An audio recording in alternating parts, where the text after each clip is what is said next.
Oke. Perkenalkan, nama saya Mahfudil Akbar dari kampus Timik Banjarbaru dengan NIM 3101 2402 3839. Di sini saya ingin menunjukkan catatan saya atau sedikit saja pemahaman saya tentang perseptron dari bagian pembelajaran artificial neural network. Metode learning yang sederhana di perseptron tuh ada mengklasifikasikan suatu pola tertentu, pemisahan secara linear daerah positif dan juga daerah negatif, jaringan syaraf dengan satu lapisan, bobot bias diatur, memiliki nilai ambang threshold bernilai positif. Algoritma dengan aturan perseptron akan mengatur parameter yang bebas ya. Dengan proses pembelajaran algoritma dengan aturan reseptor akan mengatur tanaman parameter terbulik-bulik ya. Dengan proses parameter bebasnya atau atributnya dan dengan proses pembelajaran nilai bobot, nilai wake, nilai bias itu akan diatur tapi nanti ada rule bobotnya bisa berubah dan bisa juga tetap. Nah, itu yang bisa diubah dan juga biasa tetap itu adalah di bagian bobot bias ya. Algoritma perseptron pasangan vektor input S dan vektor output sebagai pasangan vektor yang akan dilatih selama kondisi berhenti bernilai false. Jadi untuk setiap pasangan pembelajarannya kerjakan set input dengan nilai vektor. Oke, di sini adalah catatan saya. Cuman jika disuruh menjelaskan bisa terbata-bata. Jadi di sini jika output yang diharapkan bipolar, maka menggunakan sine function. Jika output yang diharapkan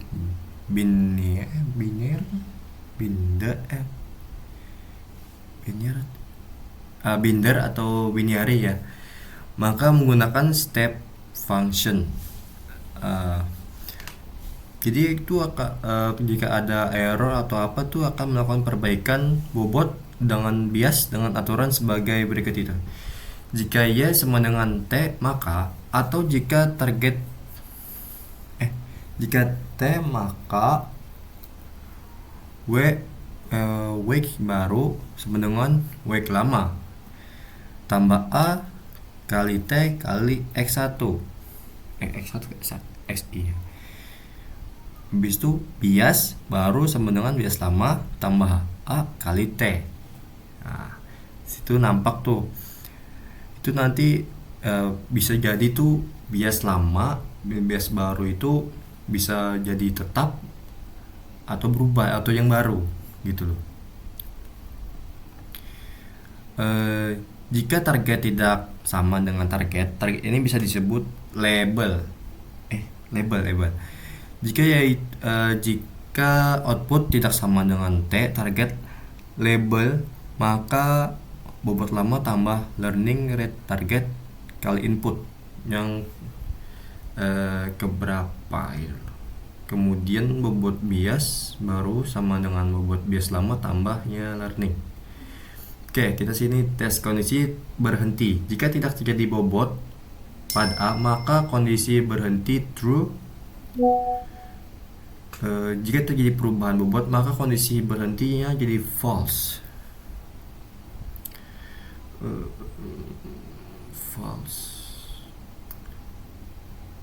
Studi kasusnya itu perseptron melatih jaringan syaraf dengan metode perseptron untuk melakukan pembelajaran terhadap fungsi AND dengan input biner, circuit biner dan fungsi aktivasi dan bobot awal step function.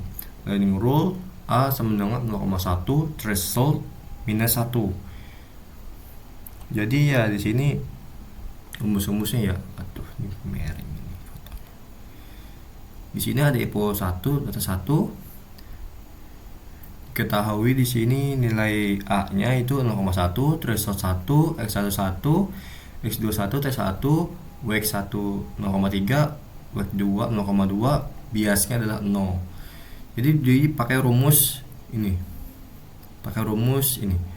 Ya sama dengan B tambah E itu apa ya, lupa.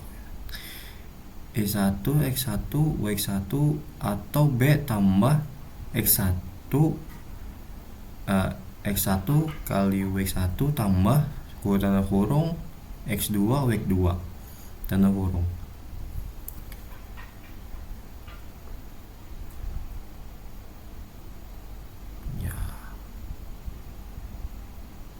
Ya sama dengan 0 karena 5 kurang dari 1. Targetnya kan 1 itu. Jadi bobot baru itu ada wake lama itu. Ini rumusnya sama ya, tetap ya. Rumus yang bagian untuk menghitung ini, cari bias atau bobot. Angkanya sama ini. W2 W2 tambah 3 0,4. Jadi W1 0,4 ya. EPO 1 sini EPO 1 data 2 ya, kurang lebih sama saja ini ya. Sama saja sih. Mungkin di EPO data 2 nih.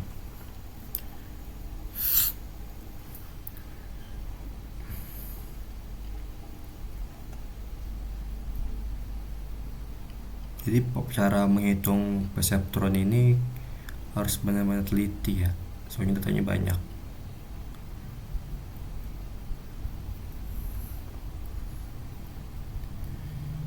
EPO 2 data 3 W1 W5 mana ya? Nah, kenapa di EPO data 2 EPO 2 data 1 itu mirip kayak gini sama kayak sebelumnya? Ini ada ya. Salah ya. Salah. Oh ya. Kenapa EPO 1 data 1 itu kayak gini, sedangkan untuk EPO 1 data 2 gini? Ya soalnya tadi seperti yang tadi itu yang saya pernah bilang tadi itu, nilainya itu bisa tetap gitu loh, nilai lama, nggak ada nilai barunya, makanya dibikinin sama lah yang lama maksudnya. Data 3 EPO 1 data 3 juga sama ini, tetap, soalnya tidak ada nilai yang lain.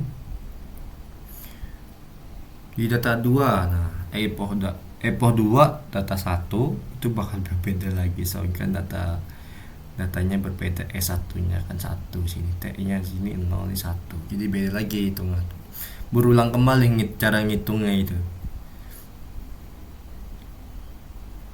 Nah di sini juga tengok nih, EPO 2 data 2 pun walaupun di sini ada 1 di 1 tapi di sini 00, tapi tetap nilai lama,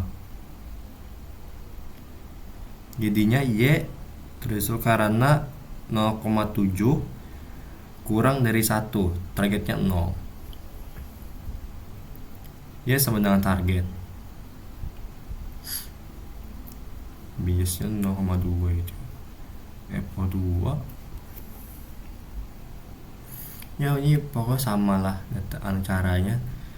caranya bisa jawabannya itu, cara ngitungnya bisa yang hasil hitungan tuh bisa hasil tetap atau hasil yang baru ya gitu ya, yang saya pahamin sampai segitu sih. Untuk lebih jelasnya itu konsultasi sih, bertanya-tanya yang paham lebih dalam tentang ini ya.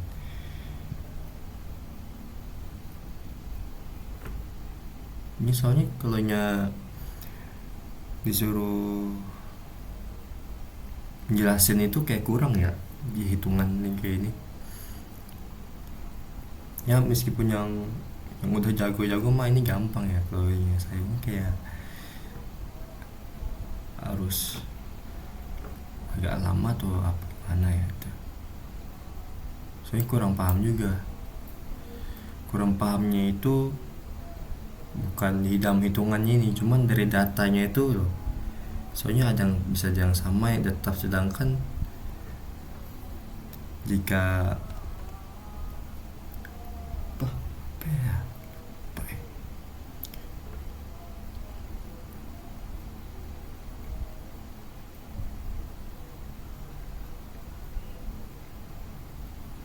Dari saking banyaknya data ini, kesimpulannya segini saja nilainya. Nah jadi ini harus teliti banget dalam hitung, harus fokus ya. Kalau nggak fokus nanti nilainya bisa lebih dari 0, malah jadi 3,1 ya, segila gitulah desimal ini. Oke, mungkin segitu saja ya pemahaman saya nih. Cuman kalau yang dari video Bapak Faisal itu bakal ada lagi ya Epo 4 kalau nggak salah. Mungkin lebih banyak lagi ya kalau ya Bapak lanjutin itu, Bapak dosennya lanjutin videonya lagi, bisa Epo 4, bisa Epo 5 loh. Ampun Pak. Oke, mohon maaf jika ada salah kata. Wassalamualaikum warahmatullahi wabarakatuh.